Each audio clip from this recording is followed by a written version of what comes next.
52 states which have legislative assembly and legislative council. Bicameralism is considered to be an essential feature of federalism. Bharat में केंद्र और कुछ राज्यों में द्विसदनीय विधायिका हैं, जिनमें विधान सभाएं और विधान परिषद हैं। द्विसदन संघवाद का एक अनिवार्य विशेषता माना जाता है। For the first time Indian legislature was made bicameral under. पहली बार भारतीय विधानमंडल द्विसदन बनाया गया था government of India act 1990। Government of India Act 1990 introduced for the first time bicameralism and direct election in the country. Thus, the Indian Legislative Council was replaced by a bicameral legislative consisting of an upper house, Council of State, and the lower house, Legislative Assembly. 1919 में भारत सरकार अधिनियम ने देश में पहली बार द्विसदनीय और प्रत्यक्ष चुनावों की शुरुआत की। इस प्रकार भारतीय विधान परिषद को एक उच्च सदन राज्य परिषद और एक निचले सदन विधान सभा से मिलकर द्विसदनीय विधायिका द्वारा प्रस्तापित किया गया था। The majority of the member of the both houses were chosen bye direct election. दोनों सदनों के अधिकांश सदस्यों को प्रत्यक्ष चुनाव द्वारा चुना गया था। What can be the minimum elected member of Rajya Sabha. Rajya Sabha की न्यूनतम निवासित संख्या क्या हो सकती है? तो 233। The contingency fund of India was constituted by which act. Bharat का आकस्मिक कोष किस अधिनियम द्वारा गठित किया गया था? तो government of India act 1950। Parliament enacted the contingency fund of India act 1950। The fund is held by the Finance Secretary, Department of the Economic Affairs, on behalf of the President of India, and it can be operated by executive action. संसद ने भारत अधिनियम 1950 के तहत आकस्मिक निधि को अधिनियमित किया। यह निधि भारत के राष्ट्रपति की ओर से वित्त सचिव आर्थिक मामलों के विभाग द्वारा आयोजित की जाती है और इसे कार्यकारी कार्यों द्वारा संचालित किया जा सकता है। The Constitution should give Indian domination status was a proposal in। संविधान को भारत प्रभुत्व का दर्जा देना चाहिए। देश में एक प्रस्ताव था। क्रिस्ट मिशन में।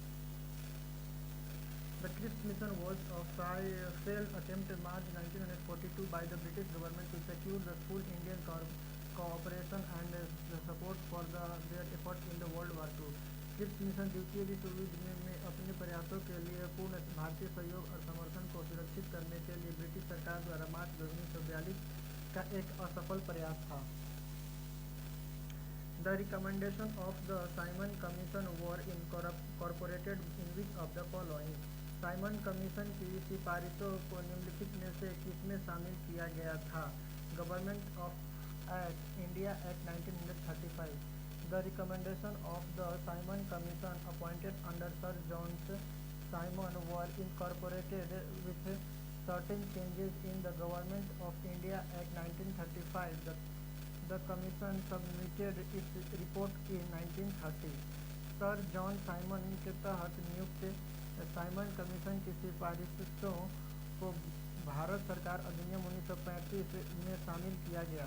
कुछ परिवर्तनों के साथ आयोग ने 1930 में अपनी रिपोर्ट प्रस्तुत की। On which date was the resolution for given effect to constitution of India adopt. Bharat के संविधान को अपनाए जाने का प्रस्ताव किस तारीख को अपनाया गया था? तो इनमें से कोई नहीं।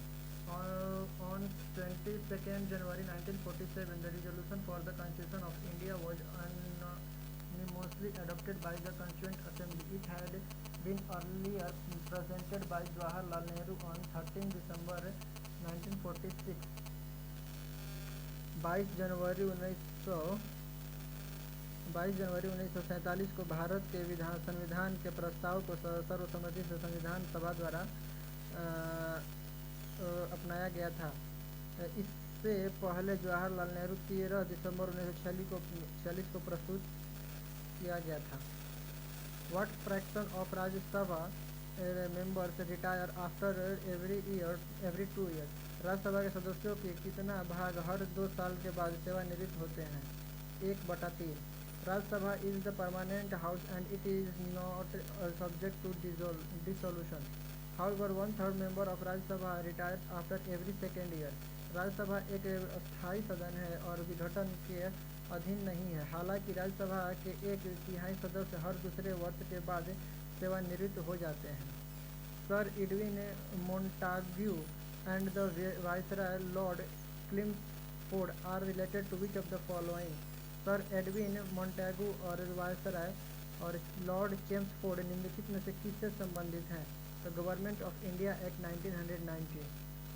विच of the following acts created Supreme Court of Judicature at Fort Williams? निम्नलिखित में से किस अधिनियम ने फोर्ट विलियम्स में सुप्रीम कोर्ट ऑफ जुडिशरी का निर्माण किया? तो regulating act 1773। The Regulating Act 1773 established a Supreme Court at Fort William, Calcutta. This Supreme Court considered one Chief Justice and 3 other regular judges और प्यूसिन जज। 1773 के रेगुलेटिंग एक्ट ने fort William Calcutta में एक सर्वोच्च न्यायालय की स्थापना की। इस सर्वोच्च न्यायालय में एक मुख्य न्यायाधीश और 3 अन्य नियमित न्यायाधीश या और न्यायाधीश शामिल थे। Which article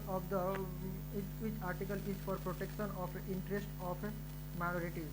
अल्पसंख्यकों को हितों का संरक्षण किस अनुच्छेद के द्वारा किया जाता है? आर्टिकल 29, अनुच्छेद 29 के तहत। Which act is associated with courts can interrupt the rules and regulation? कौन सा अधिनियम न्यायालयों को नियमों और विनियमों की व्याख्या कर सकता है? तो charter act 1793। The Constitution of India does not provide for impeachment of which of the following? Bharat का संविधान निम्नलिखित में से किसके महाभियोग का प्रावधान नहीं करता है? तो गवर्नर ऑफ इंडियन स्टेट, एक भारतीय राज्य का राज्यपाल। Which of the following article was inserted in Indian Constitution by 42nd Amendment 1976 in purview of Indian began a signatory of Stockholm's Conference in 1972? निम्नलिखित में से कौन सा अनुच्छेद भारतीय संविधान के 42वें संशोधन 1976 में शामिल किया गया जिसके दायरे में भारत 1972 के स्टॉकहोम सम्मेलन का हस्ताक्षरकर्ता था? आंसर आप दीजिएगा।